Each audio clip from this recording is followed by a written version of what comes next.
if you are a strict determinist and you don't believe in free will, you have zero business praising anybody for moral excellence or blaming anybody for moral wickedness.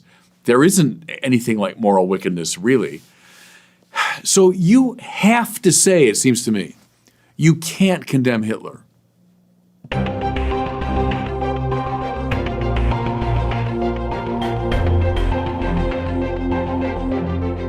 Welcome back to the Word on Fire show. I'm Brandon Vogt, the host and the senior publishing director at Word on Fire. Can everything in the world be reduced to atoms bumping against each other and chemical reactions in our brains?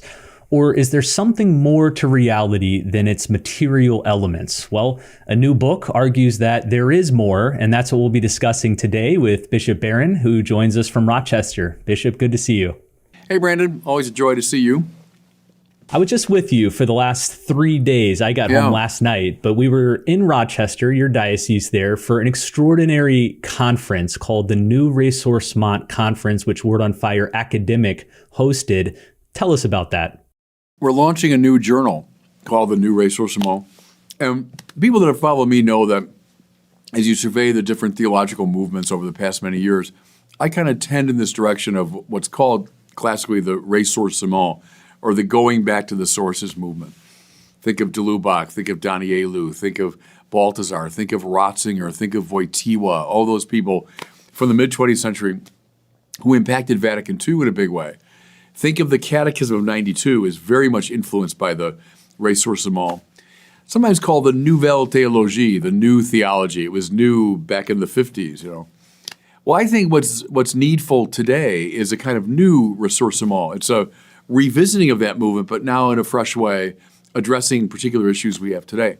So we launched the journal in a lovely way by having a conference up here with, I think, some of the very best people writing today in Catholic theology. We had, a 3 or 2.5 day conference. I gave a keynote at the beginning, despite my hoarse voice from the trip to Rome, talking about what I mean by a new Ressourcement.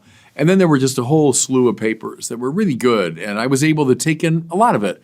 I was still trying to run my diocese, but I was able to get over for a number of the talks. So it was a great joy.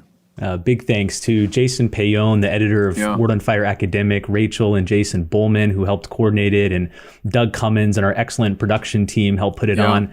Mary Emily as well helped with the logistics. So big success. We'll have a lot coming from that conference soon. Videos of the talks. The talks themselves will be published in the initial issues of the New Ressourcement Journal, which will debut in 2024.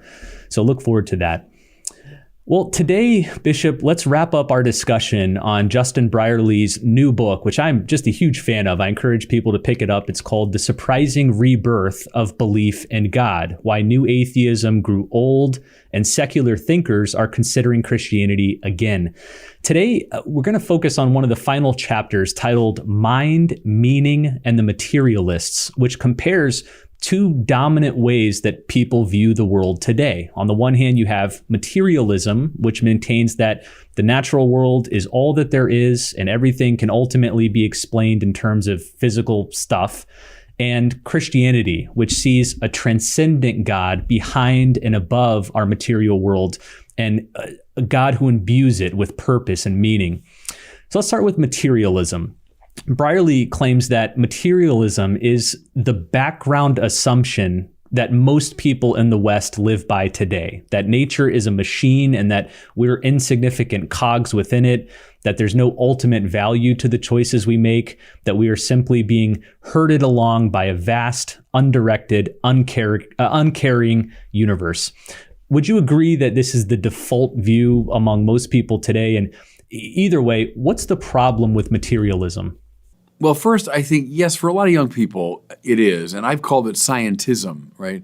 Which is not the view that science is a good thing. We all hold to that. Scientism is the view that reality can be reduced to what the sciences can investigate. So, and I think that's born of the great success of the sciences. People legitimately say, scientists are great. Look what they've given us, the technology. Look at their accuracy, how they predicted things and how they've helped us with, our health. And so we're so impressed by the sciences that we take that extra step which is really an illogical step to say, well, therefore, that's all there is to reality. Science has an exhaustive command of reality. So I do think, indeed, it's a default position of a lot of people. And if the scientists can't talk about it, well, then it's just old nonsense.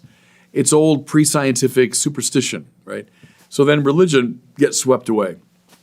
But they often don't realize, you start making that move, it's not just religion gets swept away. It's like almost everything else we hold to be valuable gets swept away. How about ethics? You can't determine ethics by scientific investigation. How about beauty? What makes something beautiful? Why do you bother making something beautiful if everything just comes down to what the sciences can affirm? Justice, questions of justice, right and wrong, what makes a city just or unjust? That can't be determined scientifically. So the trouble with the scientism is it ends up brushing aside much of what makes life wonderful. That's the first thing, by the way, that's wrong with it. But the second more fundamental thing is it's a contradictory view. When I was a young philosophy student, we all read A.J. Ayer, who was the father of what's called logical positivism. That's the view that that only things that can be verified empirically are meaningful. So you make a statement like, I'm sitting here in the Word on Fire studio. Well, that's a meaningful statement because I can empirically verify it or falsify it. Or there were, so many people at our Word on Fire conference last week. Well, that's a meaningful statement because I can verify it empirically. Things like, that's not the right thing to do. Or, no, I think that city is unjust. Or God said something. Those aren't so much wrong as meaningless statements for the logical positivists. They're just, it's like gobbledygook because they can't be verified empirically. Okay, what's the problem? The problem is, where do you empirically verify the principle that only empirically verifiable things are true? I'll wait for my answer because obviously you can't. There's an operational self-contradiction in saying all that's meaningful are empirically verifiable statements. That's not an empirically verifiable statement. And there's a similar problem, Brandon, always with forms of radical materialism. Because the very act of making that statement moves you beyond a purely materialistic view. If I say all reality is reducible to the material, well, I've just made a philosophical statement which cannot be verified empirically or with reference to the material world. So in denying there's something beyond the material, I've affirmed there's something beyond the material. That's the operational contradiction involved in forms of radical materialism. A very closely related view to materialism is determinism, sometimes described as the stepchild of materialism. And a lot of these new atheist figures that we've been covering in our discussions were big proponents of determinism. Determinism holds that everything that is happening in the world is completely determined by previous existing causes. So this implies that free will is an illusion, that we're not really free to think or to act as we choose. Everything we do or believe is determined by outside factors. As a Catholic, you obviously reject determinism. You believe in free will. But why? What's troubling about determinism? Well, a lot of things. It's born of a kind of Newtonian version of this materialism. So some of the Newtonians would have said, take any object in the universe, give me its position, give me its speed, give me certain factors. I will tell you infallibly where that thing's going to be in 10,000 years, right? So, yeah, within a sort of materialist Newtonian view of things, determinism seems to hold sway. One problem, Brandon, is that it's so scientifically dated, that stuff. Newton, we're talking about 18th century, but the quantum people today, read someone like John Polkinghorne, who keeps pressing this point, that the quantum world is a much more open-ended world than the one Newton gave us. And even if you want to look at it just materialistically, the quantum world leaves so much room for indeterminacy and for possibility and probability and so on. It seems to open up these cracks into which something like indeterminism or something like freedom or even God's intervention could be understood. So in a way, it's bad science. But here's another perspective. If you are a strict determinist and you don't believe in free will, you have zero business praising anybody for moral excellence or blaming anybody for moral wickedness. There isn't anything like moral wickedness, really. So you have to say, it seems to me, you can't condemn Hitler. You can't. You're a strict determinist. There's no free will. Hitler's just this poor guy that was determined from the time he was born to act the way he did. You can't praise Mother Teresa. You can't praise any, let's say you're not even a religious person, but pick a hero of yours that you really admire. You can't praise that person. You shouldn't. It's a category error. Well, that's just so deeply counterintuitive, right? Our instinct is that, no, of course, moral praise and blame can and should be assigned. So there's kind of a, I think, dated science problem with it. And then there's this repugnance we have to the view that I can't morally blame or morally praise.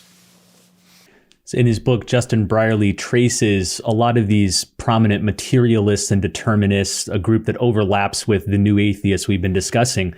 But then he shows how, interestingly, a lot of high-level thinkers have recently changed course and have abandoned materialism.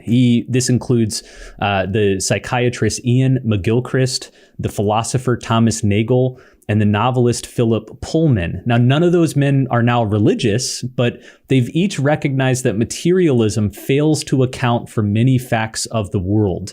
And I want to talk about some of these facts with you. One of them is consciousness. That was a big one for a lot of these figures. Consciousness seemed to be what undercut their materialism. What is consciousness, and why does it present a problem for materialists? Call it a reflexive self-awareness of both inner and outer states might be a definition of consciousness. We all experience it, right? Refer to it very readily, but you might characterize it that way. But here's the thing, Brandon, about consciousness, which is, it's very interesting. It's a very old problem.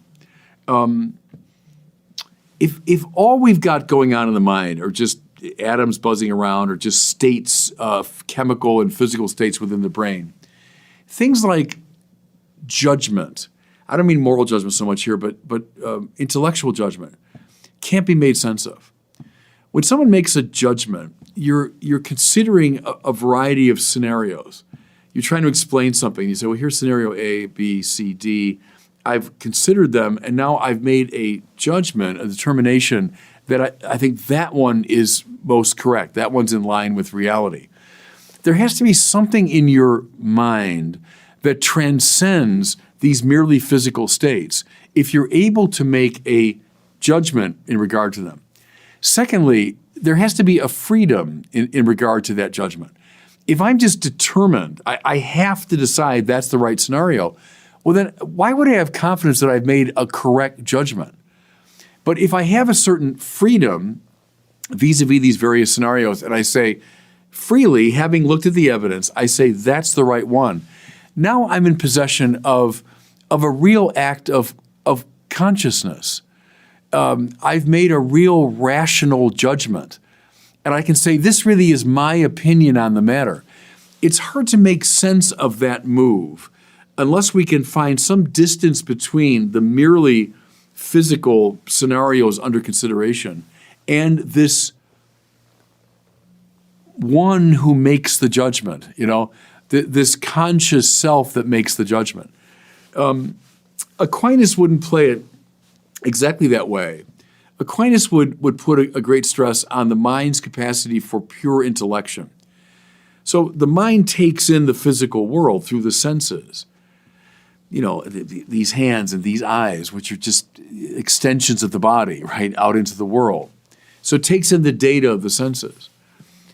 But then the mind is capable of abstracting from sense data what he would call form or intelligible pattern. So when I say, looking at you, I say, well, Brandon is a human being, and he has his humanity in common with lots of other human beings that I could name. What's the mind done there? It's not simply seen you or seen other human beings. It's abstracted from what Thomas calls the phantasm. That means the kind of the memory of a perception. It's abstracted from that phantasm an intelligible pattern. Now, the intelligible pattern cannot be reduced to matter. If it could, well, then it wouldn't apply to all these different instances. If I identify you with humanity, well, then that's all I'm going to see. You're the fullness of humanity. What I've done is I've abstracted from my experience of you and a variety of others this pure, intelligible pattern. That's not material. Think when this strikes me as interesting because we do it all the time, is you're moving through your day and you're reading signs, traffic signs, or there's something on your computer, or none of those letters, all those letters A or L or M that you see, none of them is in the same physical configuration. They're all different fonts, we would say, different colors, different sizes, different styles, right? The M I might see on a traffic sign, the M I would see on my computer screen, the M I would see in the newspaper. They're all different, but yet, weirdly, because I couldn't read otherwise, I recognize an intelligible pattern that I call the letter M. But that pattern is not any of those particular M's, right? It's a pure intelligible pattern. The mind is able to entertain and hold on to those. And that, says Aquinas, is the sign that the mind, at least in those higher faculties, has an immaterial dimension. It's not reducible to sense experience or memory. And so that would be his way of saying that consciousness, in its full ramification, indicates the immateriality of the mind. You hinted at this a moment ago when talking about judgment, but we might situate judgment under the more general category of rationality. And what Brierley covers in his book is the number of former materialists who abandoned materialism because they could not therefore make sense of rationality, how we freely come to believe certain things. He gives this famous quote from C.S. Lewis. C.S. Lewis himself, who was a materialist and then became a Christian later on. Lewis says, "Suppose there was no intelligence behind the universe, no creative mind. In that case, nobody designed my brain for the purpose of thinking. It is merely that when the atoms inside of my skull happen for physical or chemical reasons to arrange themselves in a certain way, this gives me, as a byproduct, the sensation that I call thought. But if so, how can I trust my own thinking to be true? It's like upsetting a milk jug and hoping that the way it splashes itself will give you a map of London. But if I can't trust my own thinking," he says, "of course I can't trust the arguments that lead to atheism, and therefore I have no reason to be an atheist or anything else. Unless I believe in God, I cannot believe in thought. So I can never use thought or rationality to disbelieve in God." What do you make of that line of reasoning? Well, there's a lot there. And as you know, there's a whole literature around that argument that Lewis kind of sums up a lot that came before him. And in his typical verve, he sums that up. And there's been a lot of debate since then. Elizabeth Anscombe, the famous Catholic moral philosopher, super smart lady, went to the Socratic Club when Lewis laid out a version of that argument, and she took issue with it, And some say it had a big impact on Lewis, others say it really didn't, but she took issue with it. What would I say? I think there's something right if by rationality, as he's pursuing it there, you mean these higher Thomistic moves that I was just referencing. I'm not sure, because I think a materialist might say in answer to that, the brain is not just random firings of atoms, but rather it's this developed organ that has evolved through the evolutionary demands of time and space and all that into being an organ capable of discerning and responding to the real world. Now, in its higher functions, I think the Lewis argument holds more water. If you get to the higher forms of rationality that involve real abstraction and involve the real perception of intelligible patterns, I think that's much harder to explain through simple recourse to brain function. There's something qualitatively different going on in the mind when it does something like make a judgment or intuit an intelligible pattern. I think these higher realms that Lewis invokes, I think, are legitimately at play. Another difficulty for materialism that pops up among these new thinkers that Brierley covers is beauty, right up our alley here at Word on Fire. Brierley quotes a young Australian man named Robbie who abandoned his faith in college thanks to the new atheists. But then Robbie had a transcendent experience that he couldn't make sense of on materialism. He says, I remember one occasion when I nearly lost my atheism simply while listening to a Beethoven symphony and watching the sunrise over Sydney Harbor. I couldn't understand how such an experience could be explained by a material world. What is it about beauty that suggests there's something more to this world than its physical components? Yeah, and a lot of people talk about that. Go back to Dietrich von Hildebrand, that the beautiful within this world, and Plato saw the same thing, the beautiful in this world opens us up to, it triggers an awareness of the source of beauty. Now, how come? We'll keep it anchored in what we've been talking about, intelligibility and form and so on. Because what is beauty? It's not just a sentiment like, oh, that's what a pretty sight that is.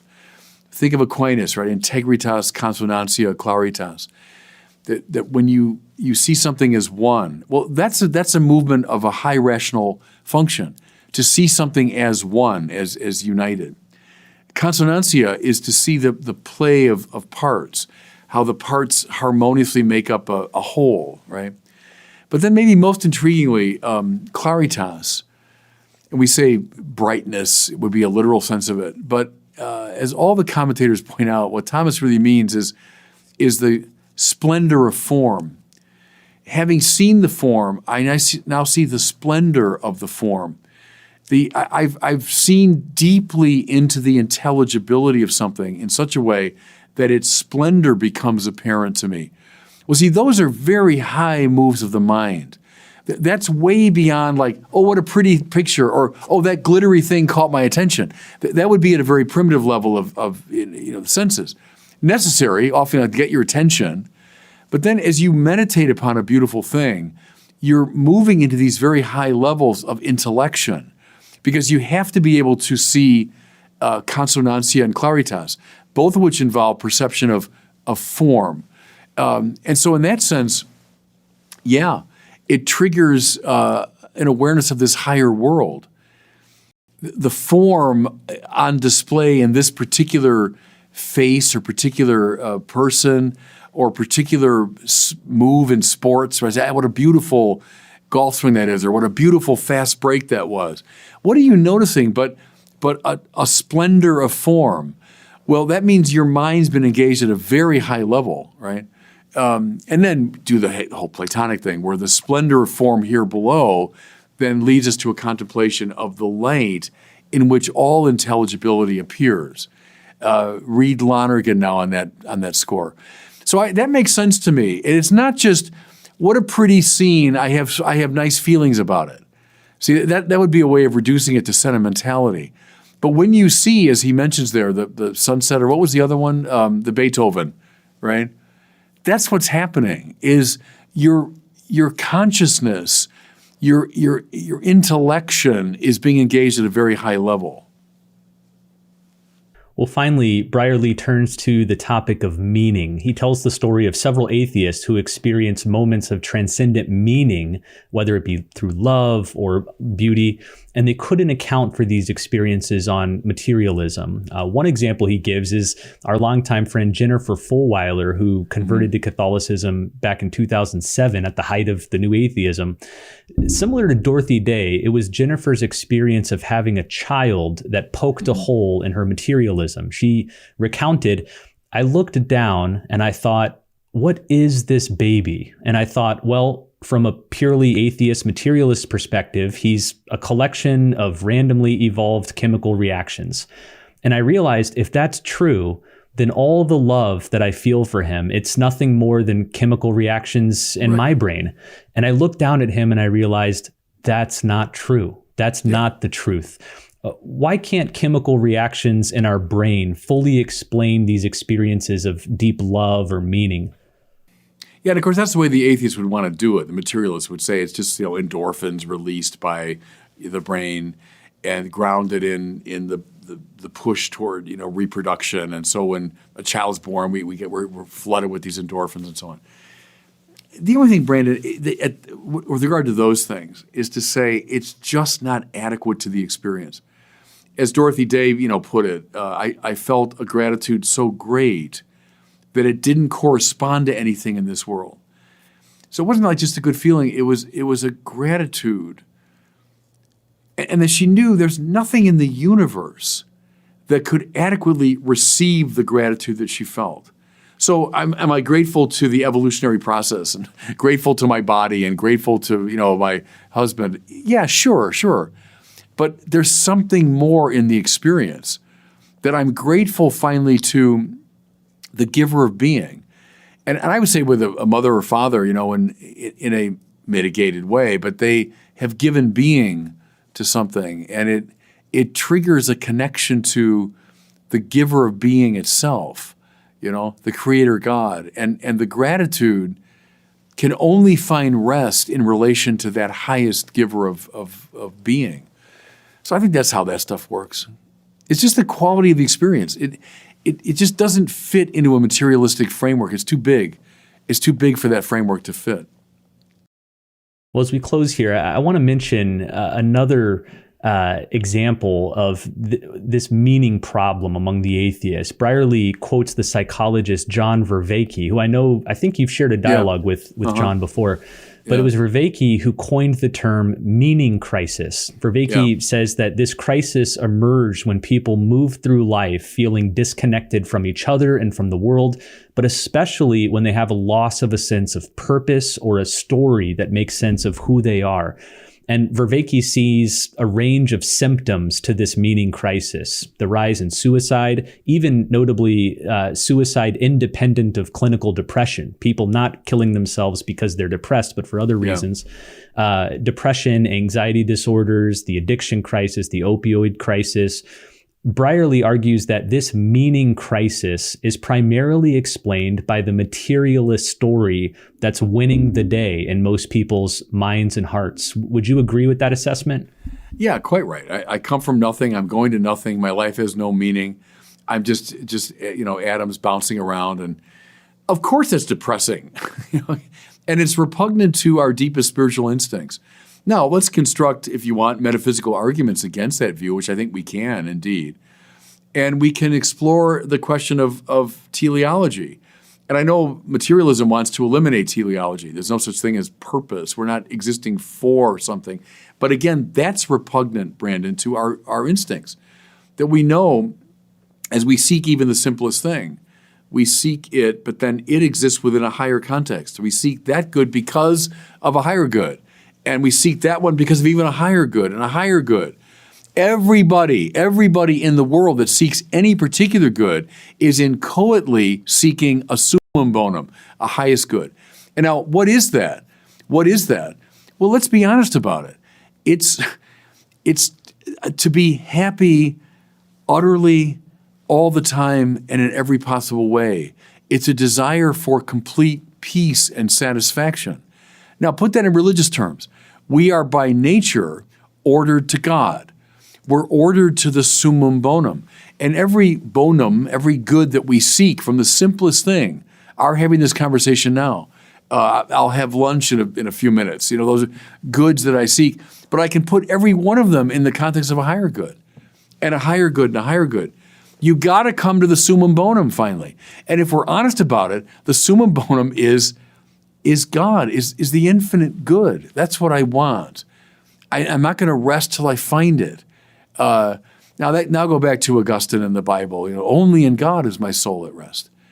That's not just high poetry. That's a very, very strictly logical statement about human anthropology. It's only in God that my soul will be at rest. It's not going to be rest by anything in this world. I know that. Anyone who's lived beyond the age of 10 knows that nothing in this world satisfies that longing. So follow it all the way. Don't let the materialists shut down the natural aspiration of the soul outward toward the summum bonum. That's, I think, what a lot of these people are intuiting, is materialism shuts them into this little tiny narrow space, and their own soul, it just wars against that. And I'd say, good, bring on that fight.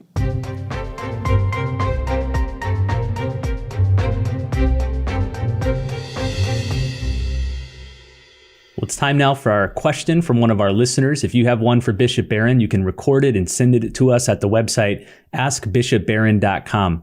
Today we have one from Michael, who lives in Georgia. He's asking Bishop about contrition. Here's his question. My name is Michael, and I'm from Georgia. My question is, if we suppose feelings are not acts of the will, what is contrition, a feeling or an act of the will, or both, or neither?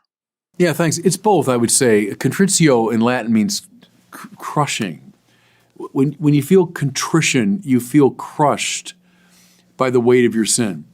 Does that have an affective dimension? Yeah, I think it does. I think when we've done something wrong and we know it, there's a negative feeling associated with that.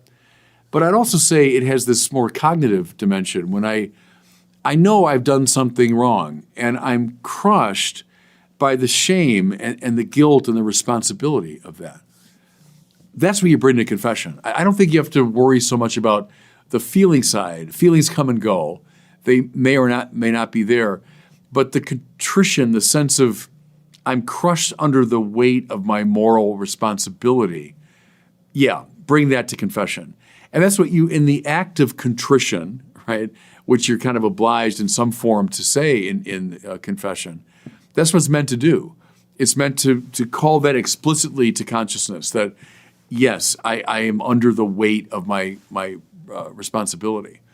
So I would say it's both. It can be both, but I put the weight on the cognitive dimension. Well, as we wrap up here, we are excited to share with you yet another new book from Word on Fire. This one's really cool and special. It's called Popcorn with the Pope, A Guide to the Vatican Film List, and it's by David Paul Baird, Andrew Petiprin, and Michael Ward. In 1995, which was exactly 100 years after the birth of cinema in Paris, a Vatican-appointed commission compiled a list of 45 significant films. It's come to be known as the Vatican Film List. The entries range widely from lighthearted favorites like The Wizard of Oz to challenging art house features such as The Seventh Seal. This list, which was released under Pope St. John Paul II, was an important milestone in the dialogue between the church and the wider culture, especially the arts. Yet for many Catholics and cinephiles alike, it remains undiscovered or unclear. What was the list for, and why did the commission choose these particular movies? Well, in this groundbreaking study, the authors walk through the entire Vatican film list, and they show that its aim was not to serve as a best ever list of films, but rather to guide people in their appreciation of cinema as an artistic language and as a bearer of spiritual and moral messages. So pick up this book. Again, it's beautifully produced. It includes film stills, quotations, informed commentary, and much more. It's elevated, it's entertaining. Again, it's called Popcorn with the Pope. You can find it at the website wordonfire.org/popcorn. Well, thanks so much for watching and listening, and we'll see you next time on the Word on Fire show.